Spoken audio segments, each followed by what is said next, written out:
айтатты. Ол мен дегенімге қайдан келіпті? Көбін ойланып келіпті. Біз қазақстандық өзіміздің қазақстандық азаматы басқарсын.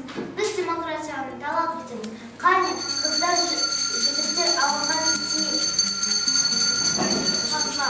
Бара қалса Сәлимай, елдегі құрбы досына. Альбер Сомбеков шындай, Савицкий десе өлтірдің бе? Жоқ, өлтірген жоқ, Савицкийдің өліміне қатысым жоқ. Өлтіргенді мойындасың шашан жинделейді, ақтоқсыздай. 18 күні сағат онда қайда болдың? Жолдастар мен Фурманов көшесінде болдым. Жоқ, сен өтірік айтасың, сен Сатпаев көшесінде милиционердің. Сен кінәлісің, білесің бе? Жоқ, мен ешкімді көргенім жоқ, ұрғаным да жоқ. Ақымақ, айтетіңдер, көзім құртыңдар, атыңдар. Кінәдан таза басым бар. 21 жасым бар. Қызғалдақты қаным бар, боз торғайды жаным бар.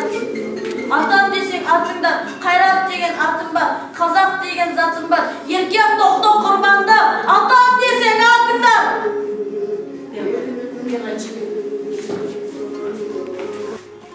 Жиналысты бастайық. Сіздің Сабира қызыңыз көрген студенттер, оны не жасағанын білесіз бе? Кеше қыз алаңға шығып шер ұйымдастырған. Енді қызыңыз үшін осылардың барлығы оқу орнынан шығарылады. Мүмкін емес,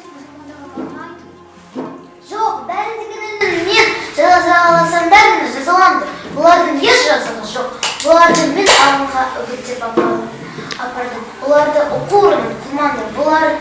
Бұларды мен алаңға үгіттеп апардым. Шерді де мен де ұйымдастырдым. 12 күшімал ең болмаса да анамды айшай.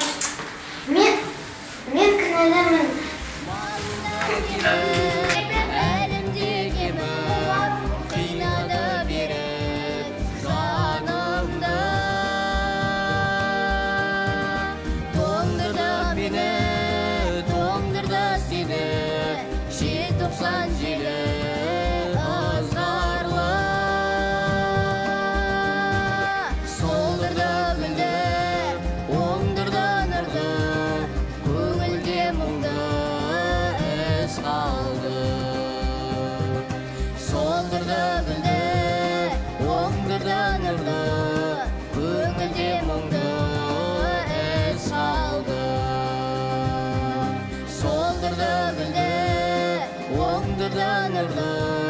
Көңілде мұңды